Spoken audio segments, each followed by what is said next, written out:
마태복음 5장 13절에 너희는 시작. 너희는 세상의 소금이니 소금이 만일 그 맛을 잃으면 무엇으로 짜게 하리요? 후에는 아무 쓸데없어 다만 밖에 버려져 사람에게 밟힐 뿐이니라. 아멘. 오늘 마태복음 5장 13절을 중심으로 해서 너희는 세상의 소금이니 너희는 세상의 소금이니 이런 제목으로 하나님 말씀을 함께 살펴보겠습니다.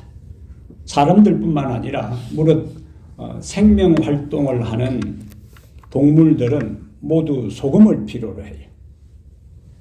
사람뿐만 아니라 생명활동을 하는 동물들이 다 뭘 필요로 한다고요?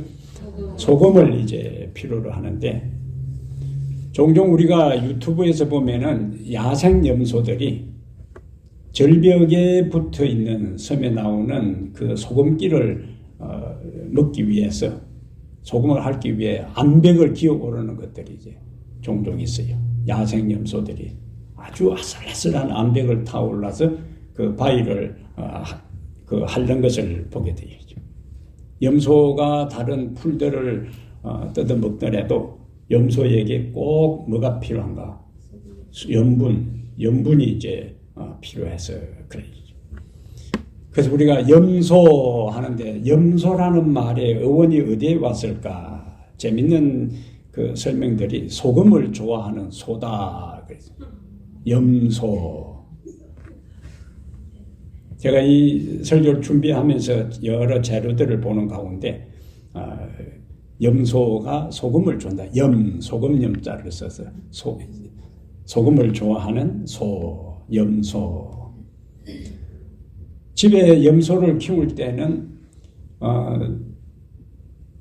들판에 가서 염소를 풀을 뜯게 한 다음 집에 데리고 와서는 몰고 와서는 꼭 물에다가 소금을 타서 염소를 먹입니다.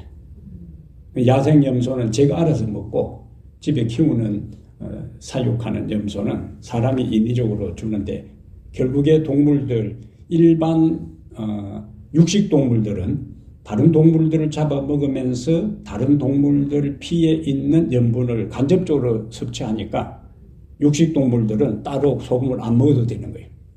그러나 초식 동물들은 풀에는 염분이 없기 때문에 그들이 인위적으로 사람이 공급해 주든지 자기들이 스스로 찾아 먹든지 생명 유지에 필수적인 것이 뭐라고요?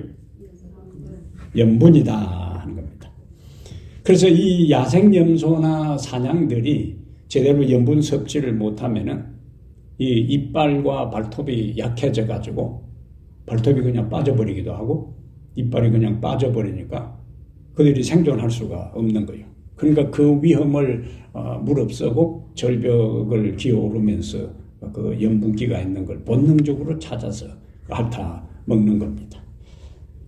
예수님은 팔복을 통해서 예수 그리스도를 개인의 구주로 영접한 그리스도인들이 가져야 할 인격과 생활과 축복을 팔복을 통해서 계속 말씀을 하셨어요. 그리고는 이제 오늘 13절과 그리고 14절부터 16절에 소금과 빛의 비유를 통해서 팔복을 경험한 사람, 예수의 형상으로 회복된 하나님의 백성들은 이제 이 세상에 어떤 사명을 가지고 살아야 할지에 대한 말씀이 소금과 빛의 비유에 대한 말씀이 사명에 대한 겁니다. 이렇게 하나님 나라를 이룬 사람들은 예수의 형상을 회복한 사람들은 이 세상에서 어떤 사명을 가지고 살 것인가?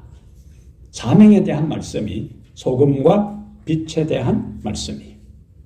그러면서 오늘 본문에서 너희는 세상의 소금이니 너희는 세상의 소금이니 소금이 되라고 말씀하지 않고 아예 처음부터 너희는 세상의 소금이라고 말씀하셨어요. 그러면 너희는 세상의 소금이니라는 이 말씀이 의미하는 바는 무엇이며 세상에 우리가 해야 할 사명이 무엇인가 하는 두 가지 측면에서 오늘 13절의 말씀을 보겠습니다. 첫 번째는 너희는 세상의 소금이란 말의 의미는 무엇인가 하는가 하고 소금으로서의 세상에 대한 사명이 어떤 것인가 하는 것을 오늘 보겠어요. 너희는 세상의 소금이니라는 말씀의 의미는 세상에 꼭 있어야 할 귀중하고 가치 있고 필요한 존재라는 거예요. 그래 이 세상에 있는 것들은 꼭 있어야 될 것이 있고 있으나 마나한 것이 있고 있어서는 안 될 것들이 있습니다. 세 종류의 존재가 있는데 소금은 꼭 있어야 할 어디에 세상에서 꼭 있어야 할 필요하고 귀중하고 가치 있는 존재라는 의미로 너희는 세상에 소금이니라고 말씀을 하셨습니다. 이 소금이 얼마나 가치 있게 여겼냐면은 그리스 시대에는 소금을 신성한 것으로 여겼어요. 일반 평범한 보통 물질이 아니라 신성한 신적인 어떤 물질로 여긴 것입니다. 로마 사람들은 소금을 얼마만큼 귀중하게 평가했는가? 이 세상에 태양과 소금보다 더 귀중한 것이 없다. 소금의 가치를 태양하고 동등한 가치로 보았어요. 이 세상에 태양하고 소금보다 더 귀중한 것은 없다. 그러니까 옛날부터 소금은 화폐로 사용이 되었습니다. 화폐, 돈으로 사용이 되었어요. 그리스 사람들은 노예를 살 때에 소금을 주고 노예를 샀고 로마 시대에는 군인들에게 샐러리, 월급을 줄 때에 소금으로 지급했어요. 복무 기간에 따라서 소금으로 급료를 지불을 했습니다. 그래서 그 원어상으로 샐러리, 급료, 월급이 솔트, 소금이라는 어원에서 나온 것으로 이제 봅니다. 그럼 아까 염소가 소금을 좋아하는 염소라고 했는데 소금, 한자로 소금을 보면은 작을 소자에 금금자를 썼어요. 소금. 그러니까 이 같은 무게의 금값에 버금갈 정도로 가치 있게 여긴 것이 바로 소금이다. 소금. 금 중에서 뭐요? 소금이라 소금. 조금 덜 가치 있는 정도로 소금의 가치를 그 단어 자체도 소금이 얼마나 귀중한가 하는 것을 함축하고 있는 것입니다. 그래서 그런 의미를 우리가 염두에 두고 13절에 너희는 세상의 소금이니 우리를 세상의 소금이라고 했으니까 우리들 한 사람 한 사람이 세상에서 어떤 존재다? 귀중한 존재, 가치 있는 존재, 그 다음에 꼭 필요한 존재라 하는 것이 너희는 세상의 소금이라 하는 말 속에 포함되어 있는 의미가 됩니다. 그런 것을 생각하지 않고 그냥 우리가 예수님께서 너희는 세상의 소금이라는 말을 들은 거하고 이러한 것을 염두에 두고 너희는 세상의 소금이라는 말을 생각하면 훨씬 더 그 말씀하신 무게가 달리 우리에게 느껴지는 것을 볼 수가 있습니다. 예수님은 이 세상에 살아가는 하나님을 믿는 한 영혼의 가치를 천하보다 귀중하다고 이야기했어요.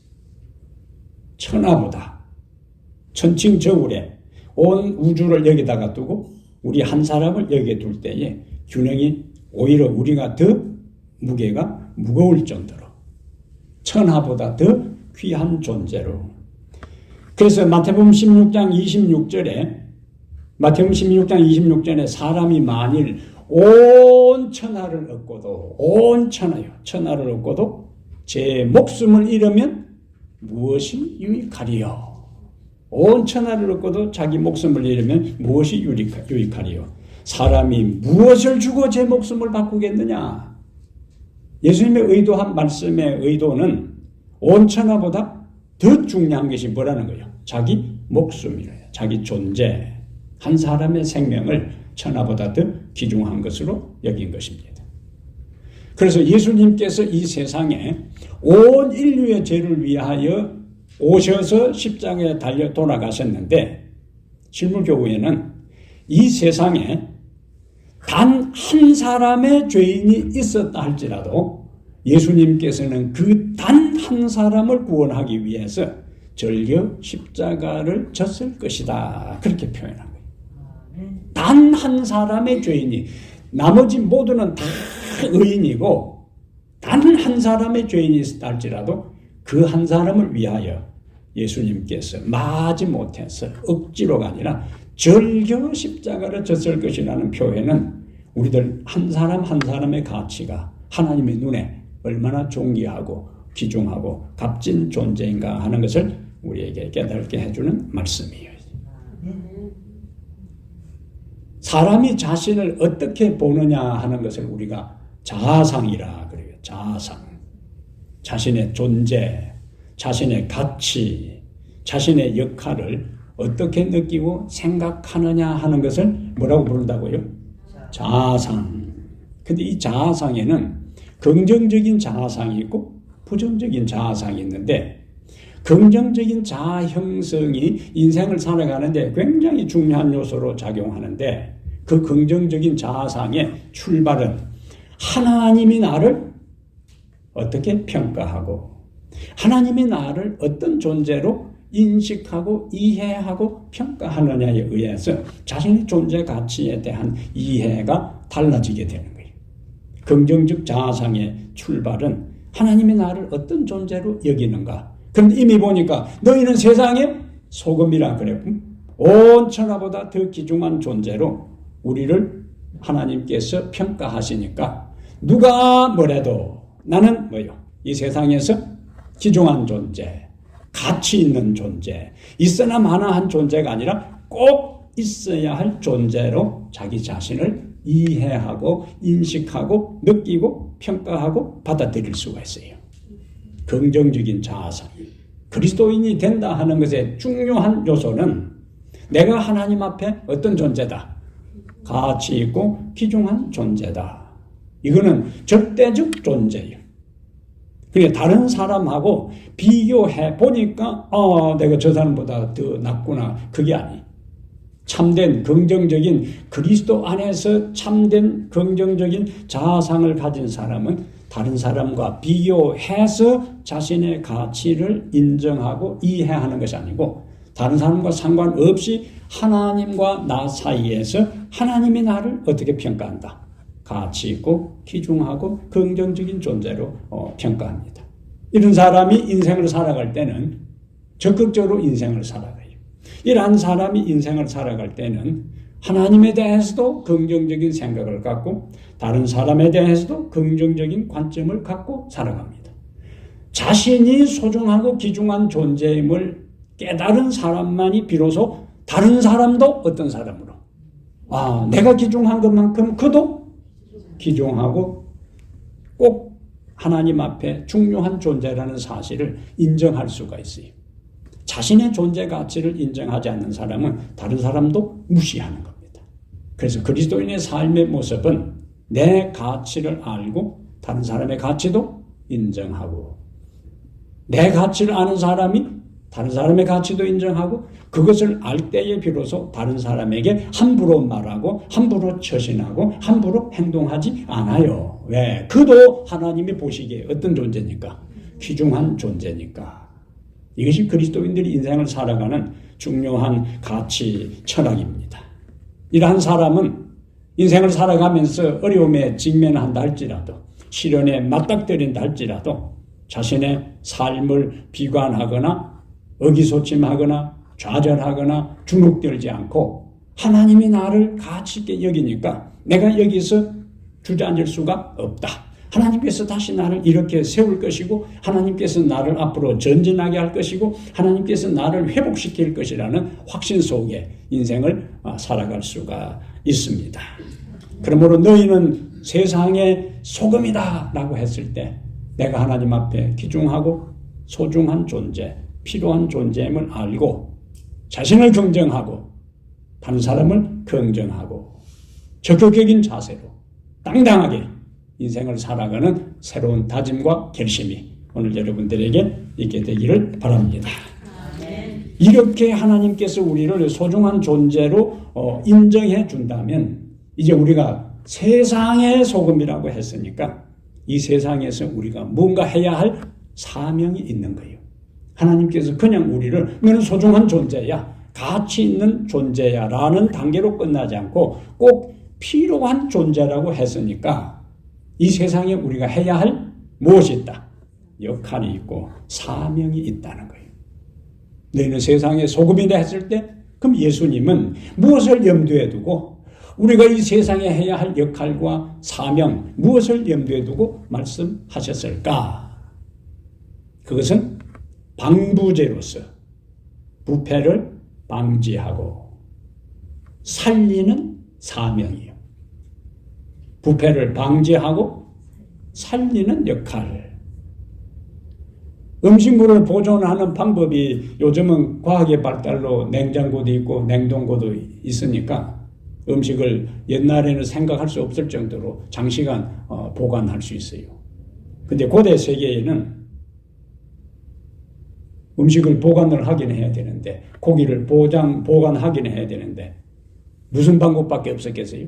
소금에 절이는 방법 외에 별다른 방법이 없었던 것입니다. 예수님께서 주로 활동하신 지역이 유대 지역에서 어디냐면은 가버나움 지역이에요. 가버나움 지역은 갈릴리 바닷가에 있는 그 도시이기 때문에 갈릴리 바다에서 잡은 생선을 절여서 예루살렘이나 로마로 수출했어요. 그러니까 요즘처럼 화로를 수출할 수가 없어요. 그러니까 결국에 갈릴리 바다에서 고기를 잡아서 뭐 한 거죠? 소금에 절였어요. 소금에 절였어요. 소금에 절인 것은 왜 그랬어요?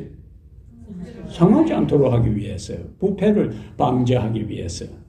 그래서 고대 세계에서 소금의 가장 1차적인 역할은 부패를 방지하는 겁니다. 예수님께서 너희는 세상에 소금이라 했을 때에 그것을 염두에 둔 거예요. 일반적으로 바다에는 육지에서 온갖 오염물질들이, 쓰레기들이, 오염물들이 바다로 유입되어요. 그래서 바다라 그러다 그랬어요. 다 받아들인다고? 바다라 그랬어요. 근데 바다의 염분기가 얼마 있는가? 3%라 그랬어요. 바닷물의 염분기가 3%인데 이 3% 있는 염분기 때문에 소금 물질 때문에 바닷물이 썩지 않는 거예요. 육지에서 온갖 더러운 것들이 다 들어가도 바닷물이 정화되고 생명을 유지할 수 있는 것은 그 바닷물 속에 있는 3%의 소금물 때문이다. 부패를 방지하는 거예요. 썩는다. 젊었을 때 아무리 아름다운 미인도 썩으면 고약한 냄새, 시신 썩는 냄새 얼마나 지독한지 모릅니다. 시신 썩는 냄새 보통이 아니에요. 이 세상에 부패하는 것처럼 썩는 것처럼 보기 흉하고 구역질 나는 것은 없습니다. 썩은 음식, 부패한 고기, 단백질이 포함되어 있는 이 고기들은 썩으면 더 냄새가 지독해요. 부패한 고기, 부패한 생선, 부패한 시신, 나아가 부패한 정치, 부패한 종교 이런 거는 추하고 더럽고 고약한 냄새를 풍깁니다. 이 세상이 다 죄의 영향으로 인해서 질병과 도덕적 부패와 고통과 불법이 캔만해서 부패한 냄새가 천지를 진동하는 거예요. 생명이 끊어지는 순간에 바로 진행되는 것이 뭐냐? 부패요, 부패. 생명이 있는 동안에는 우리 몸에 있어요. 생명이 끊어지는 딱 그 순간부터 바로 우리 몸에서 진행되는 일들이 뭐라고요? 썩는 거예요, 썩는 거예요. 그래서 부패한다, 썩는다, 이거는 함께 조화될 수 없는 겁니다. 생명이 있으면 뭐 하지 않고 부패하지 않고 생명이 끊어지는 순간부터 바로 썩기 시작하는 거예요. 나무 가지를 잘랐다. 아직은 파란 것처럼 보여도 자르는 순간부터 이미 그 안에 메커니즘이 부패되기 시작하는 거예요. 사람도 죽는 순간에 바로 몸의 모든 기능들이 딱 중지되면서 썩어가기 시작해요. 그래서 생명이 있느냐 없느냐 하는 것은 얼마나 중요한지 모릅니다. 천하 없는 모든 것에도 생명이 끊어지는 순간에, 생명이 공급되지 않는 순간에 뭐가 시작된다? 부패가 시작되는 거예요. 그런데 예수님은 우리를 향해서 뭐라고요? 너희는 세상의 소금이니. 그러면 세상의 소금이니 무슨 의미라고요? 세상의 부패를 방지하는 중요한 역할이 우리에게 있다 하는 이야기입니다. 소돔과 고모라의 멸망에 대해서 하나님께서 아브라함하고 주거니 받거니 이제 신경을 벌리는데, 처음에 아브라함이 50명 정도는 아니겠나 생각하고 했지만 가만히 생각해 보니까 50명이 안 될 것 같아요. 그래서 몇 명까지 내려왔어요? 몇 명만 있으면 소돔 고모라 성을 하나님께서도 양보해서 몇 명만 있으면 10명만 있으면 오케이. 10명이 있다 하면은 내 소돔 고모라 성 멸망시키지 않겠다. 그러면 그 10명이 만약에 있었다면 그 10명이 소돔 고모라 성에 뭐가 되는 거예요? 소금이 되는 거예요. 소돔 고모라 성에 소금이 되는 거예요. 근데 그 10명이 없어서 소돔 고모라 성이 망하고 만 거예요. 에레미야 시대에 하나님께서 에레미야 선지자를 통해서 만약에 예루살렘에 한 명의 영혼이 있다면 내가 예루살렘을 멸망시키지 않겠다고 말씀하셨어요. 근데 예루살렘이 이 바벨론에 의해서 멸망당하잖아요. 하나님의 눈에 예루살렘 멸망 전하에 예루살렘에 한 명의 여인, 소금의 역할을 하는 그 의인이 없었다는 걸 이야기하는 거예요. 우리는 열왕기하 2장 19절부터 22절에 엘리사 시대에 여리고 성읍에 한 샘물이 있었는데, 그 샘물이 써서 그 물을 다른 일반 나무에다 주면 나무가 죽어버리고 그 다음에 열매가 열려도 다 떨어져 버리는 일들이 이제 있는 그 이야기가 나옵니다. 엘리사 선지자에게 사람들이 와서 이 지역에 이 물이 유의한데 그 물의 질이 극도로 안 좋아가지고 사람이 마실 수도 없고 이 물을 다른 나무에 주면은 나무가 다 죽어버리고 시들시들해지고 이 열매가 열려도 다 떨어져 버리니까 엘리사 선생님 이 물을 좀 고쳐달라고 해야지. 이때에 이 엘리사가 그 물을 어떻게 고쳤는가? 소금을 그 물에다가 던져 넣었어요. 소금을 그 물에다가 던져 넣었을 때에 물이 완전히 고쳐진 것을 열왕기하 2장 19절부터 22절에 기록하고 있습니다. 물이 완전히 고쳐져서 이제는 그 물이 흐르는 주변에 완전히 오아시스를 이루게 된 겁니다.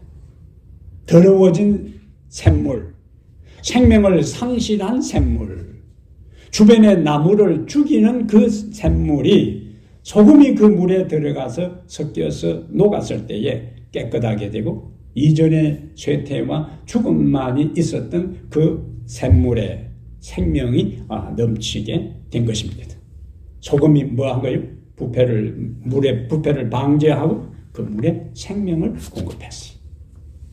너희는 세상의 소금이다. 이것은 이 세상에 썩어 냄새나는 세상의 현장에 들어가서 죽어가는 사람을 살리는 사명이 우리에게 있다.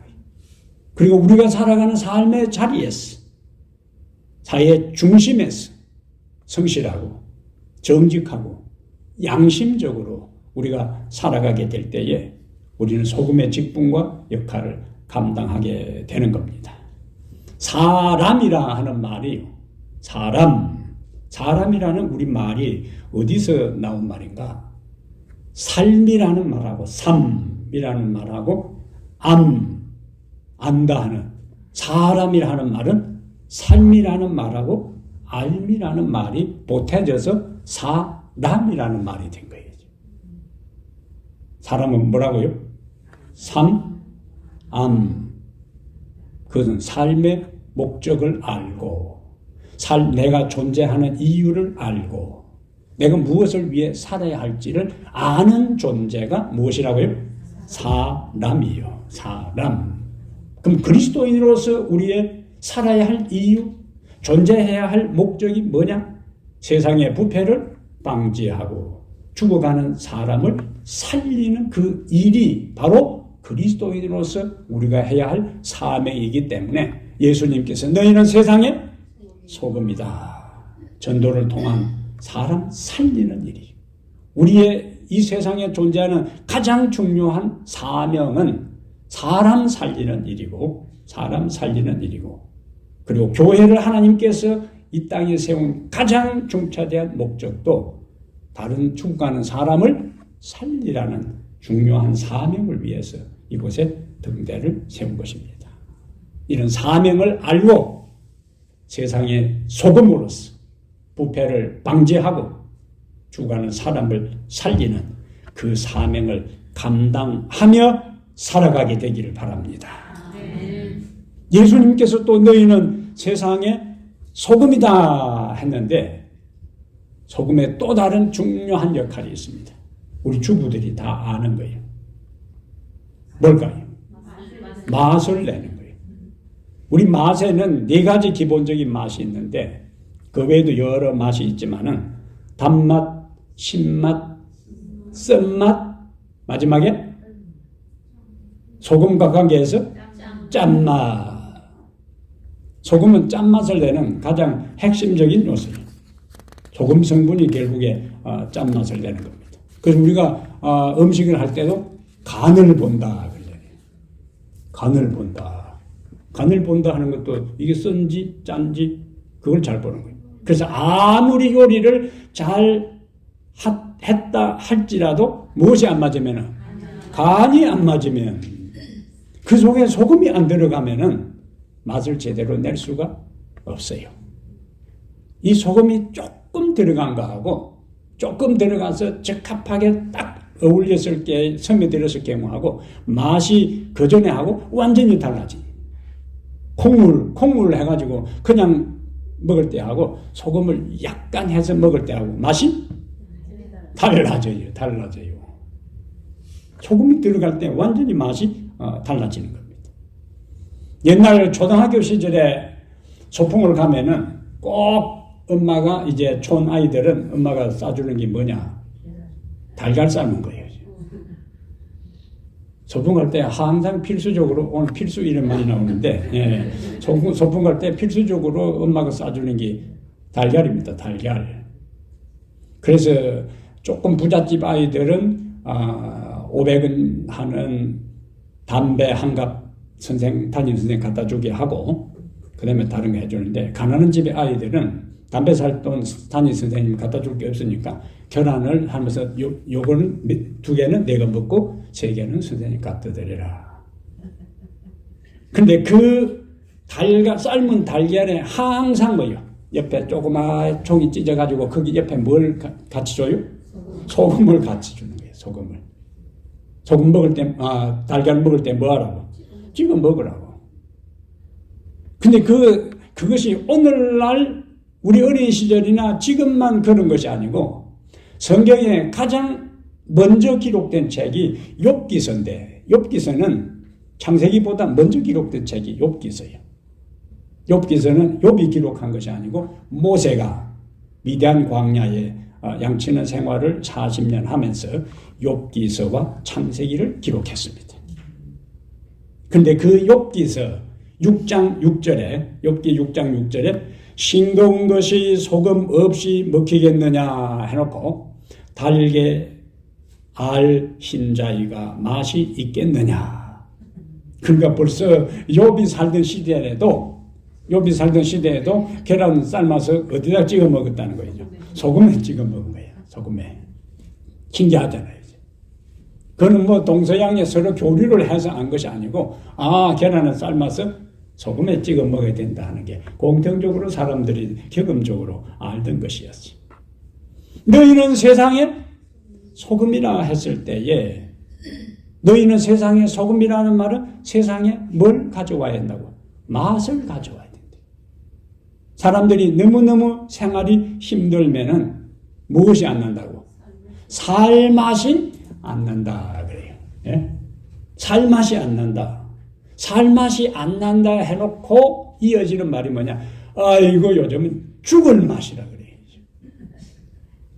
살맛이 안 나니까 결국에 어떻게 되는 거예요? 죽을 맛이지. 이 세상에 지금 이제 경제가 많이 어렵고 정치적으로 혼란하고 또 세계 정세가 불안하기 때문에 일반 돈 여유 있는 사람들은 몰라도 그렇지 않은 평범한 보통 사람들에게는 살맛이 안 날 때가 있어. 죽을 맛이. 너희는 세상의 소금이다. 세상의 삶의 모습이 양상이 다 주변 사람들이 요즘 살맛이 안 나?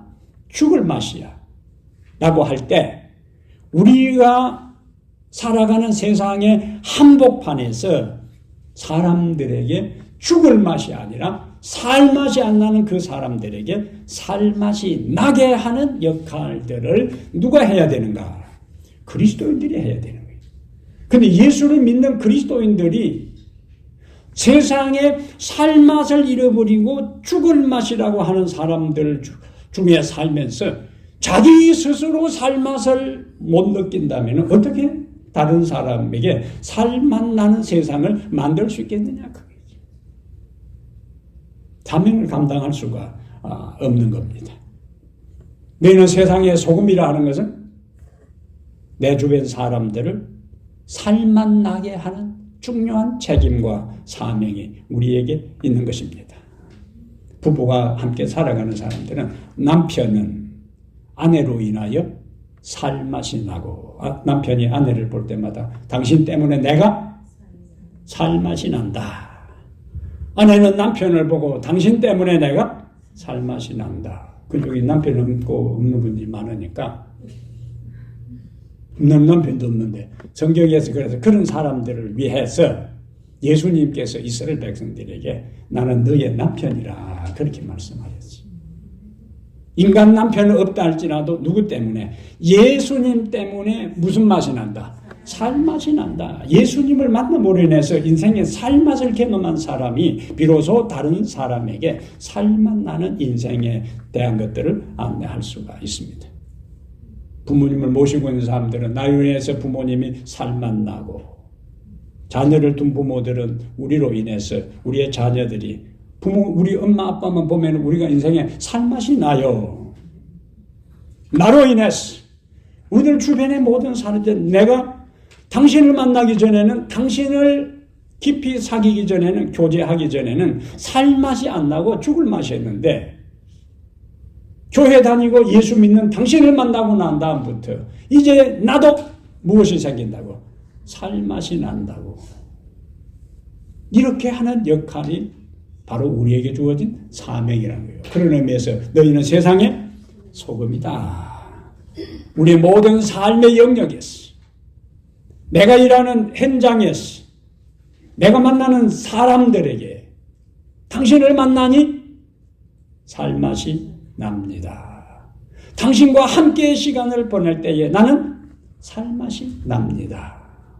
살맛 나는 세상의 중심에 누가 있어야 되는가? 여러분과 제가 있어야 할 것입니다. 예? 그러려면 먼저 우리들 한 사람 한 사람이 예수님과 더불어 살맛 나는 경험을 해야 다른 사람이 이렇게 예수를 믿고 내가 하나님을 만나고 그분의 말씀 안에 살아갈 때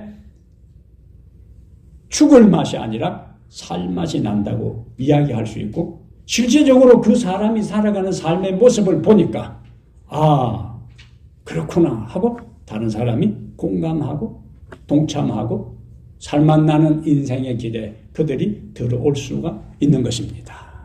오늘 이 안식을 통해서 예수를 만남으로 말미암아 살맛 나는 인생을 먼저 경험하고 죽을 맛 이 세상 사람들에게 살맛 나는 인생이 있음을 알려주고 인도하는 그러한 사명을 넉넉히 감당하게 되기를 바랍니다.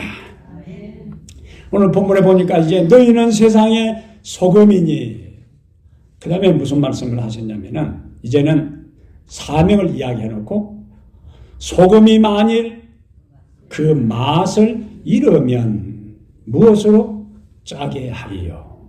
소금이 그 맛을 잃을 수도 있다는 거예요. 소금이 만일 그 맛을 잃으면 무엇으로 짜게 하리요. 소금이 맛을 잃어버렸을 때는 후에는 아무 뭐라고요. 쓸데없어 다만 밖에 버려져 사람에게 밟힐 뿐이니라. 유대 나라에는 대부분 암염, 파낸, 바위 쪽에서 파낸 그 소금이기 때문에 거기 불순물이 많이 섞여 있다 그래요.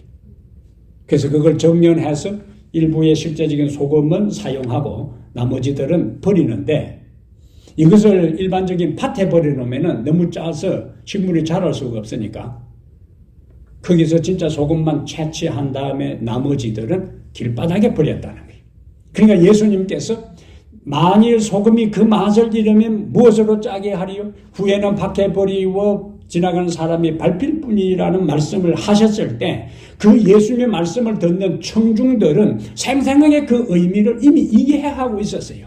자기들이 소금을 파내가지고 채취하고 나머지는 길 버려서 사람들이 다 밟히게 했으니까 맛을 잃은 소금의 마지막 운명이 어떻게 된다 하는 것을 그들은 예수님의 말씀을 들으면서 다 그대로 해석을 지금처럼 해석을 해서 이해하는 것이 아니라 그들의 경험 세계 속에서 바로 그 말씀을 받아들였다는 거예요.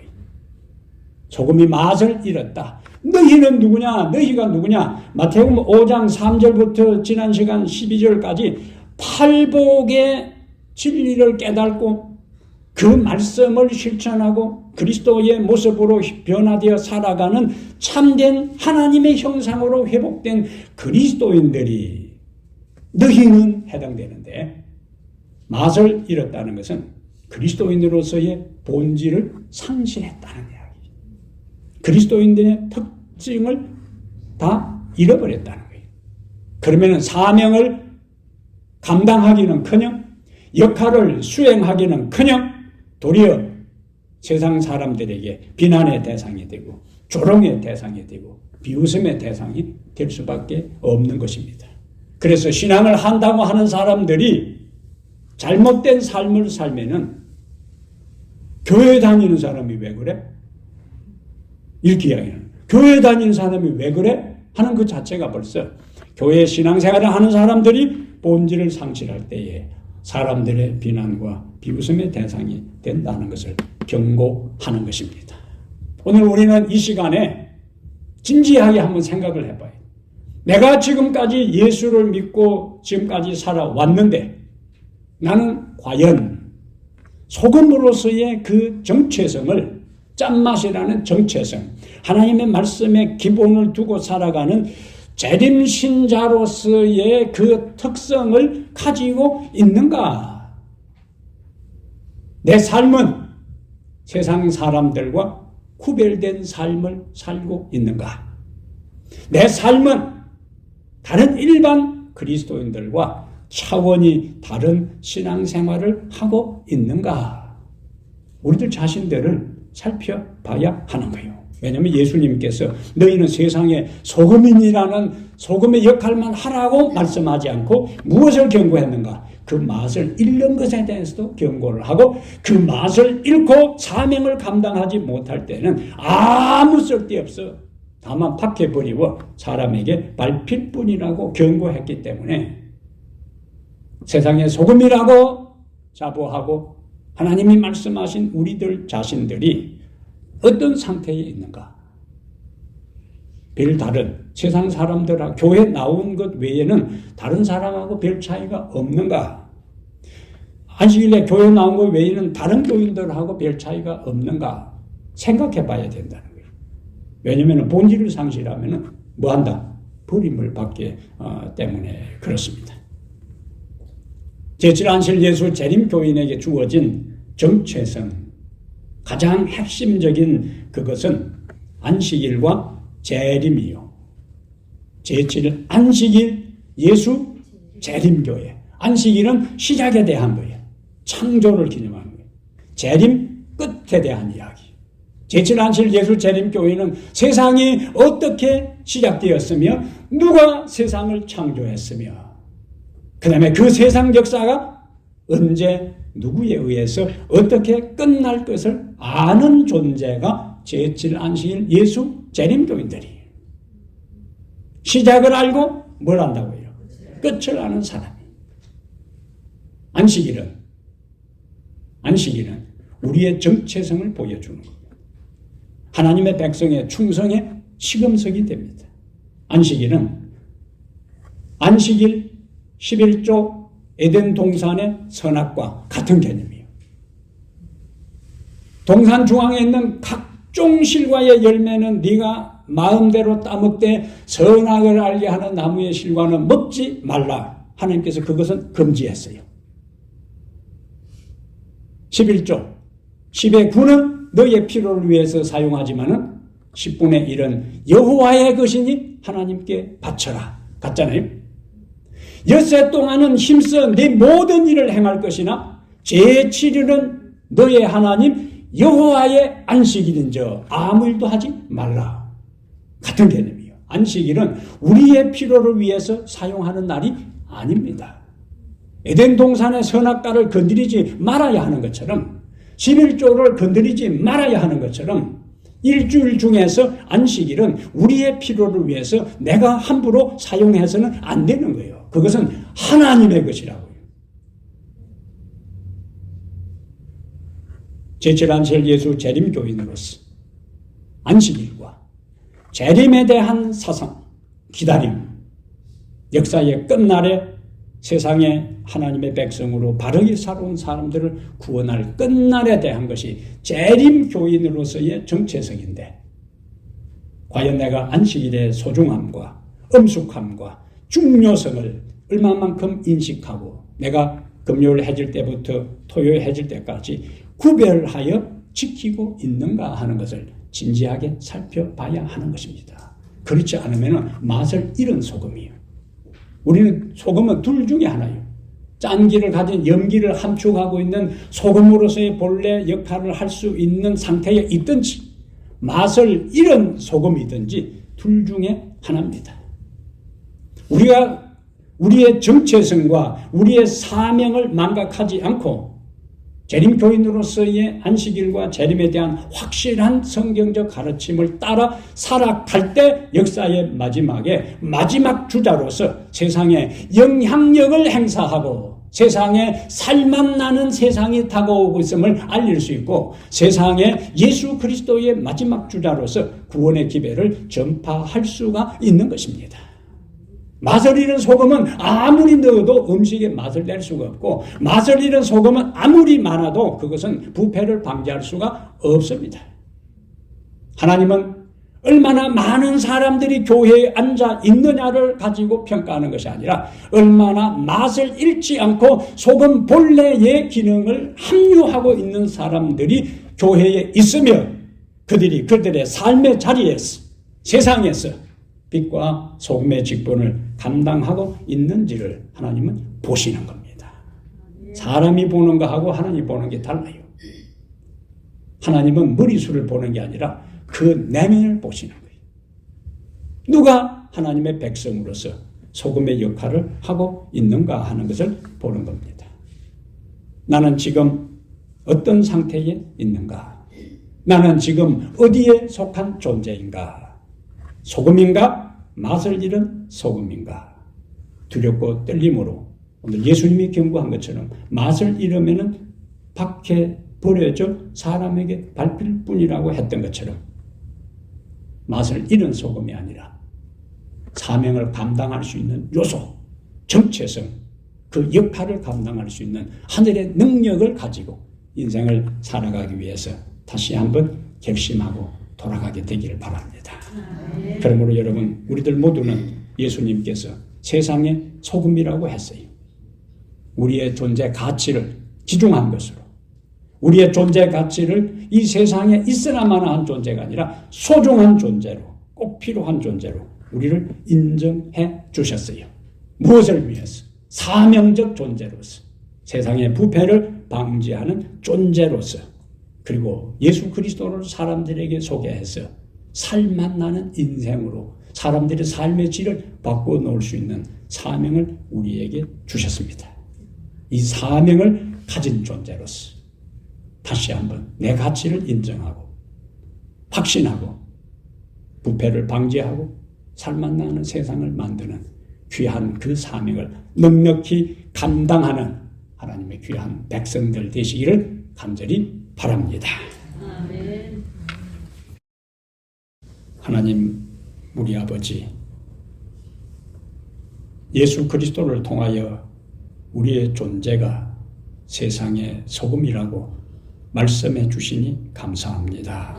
아멘. 이 세상에 우리가 귀중한 존재요, 꼭 필요한 존재요, 가치 있고 존귀한 존재임을 인식시켜 주시고 말씀해 주시니 이제 우리들 스스로가 하나님 앞에 얼마나 가치 있고 존귀한 존재인지를 깨닫고 살아가게 해 주시옵소서. 아멘. 긍정적인 자상을 가지고 내가 소중한 것만큼 내 주변의 모든 사람이 다 소중하고 내가 가치 있는 것처럼 그들도 가치 있기에 함부로 말하지 않게 하시고 함부로 그들에게 대하지 않게 해 주시옵소서. 아멘. 이 세상에 가장 비천하고 보잘것없는 한 사람에게 대한 것을 예수님은 자신에게 대한 것으로 마지막 심판 때에 판결하신다고 했사오니 하나님을 향한 사랑이 형제에 대한 사랑으로, 형제에 대한 사랑이 하나님에 대한 사랑으로 순환하면서 이 세상이 살맛 나는 세상으로 모든 부패를 방지하고 살맛 나는 생명 있는 세상으로 만드는 중심에 우리들 모두가 있게 해 주옵소서. 제7 안식일 예수 재림교인으로서 안식일에 대한 엄숙함과 안식일에 대한 복음과 안식일에 대한 귀중한 진리를 우리가 제대로 깨닫고 함부로 우리 자신들을 위하여 사용하지 않게 하시고 두렵고 떨림으로 주님을 만나는 날이 되게 하시고 감사와 기쁨과 즐거움으로 주님의 성도들이 주님 앞에 예배하는 날로 삼고 살아가게 하옵소서. 아멘. 재림의 소망이 점점 희박해져가는 세상, 눈앞에 있는 현실만을 위하여 정신없이 살아가는 이때에 우리들 개인의 끝날이 있고 역사도 끝날이 있고 그 끝날 끝에 주님이 오신다는 것을 기억하며 재림의 소망 가운데 날마다 오늘이 내 인생의 마지막으로 생각하고 두렵고 떨림으로 구원을 이루며 그날을 위해 준비하는 저희들 모두 되게 하옵소서. 오늘 하나님 앞에 나와 참으로 겸비한 심령으로 열린 마음으로 주의 말씀을 경청하고 이제 주님 주신 말씀 의지하여 죄악의 세상에서 한 주일 살아갈 때 거룩하신 성령이시여 함께 하시고 거룩하신 성령이시여 붙들어 주시고 거룩하신 성령이시여 보호해 주시며 한 주간 소금의 직분을 감당하다가 다시 이곳에 모여 주님을 찬양하는 예배자들이 되게 하여 주시옵소서. 이제는 우리 주 예수 그리스도의 은혜와 하나님 아버지의 무한하신 사랑과 성령의 감화감동 충만한 역사가 소금으로서의 직분을 감당하기 위해 결심한 우리 모든 성도들 위해 영원토록 함께 있을지어다. 아멘.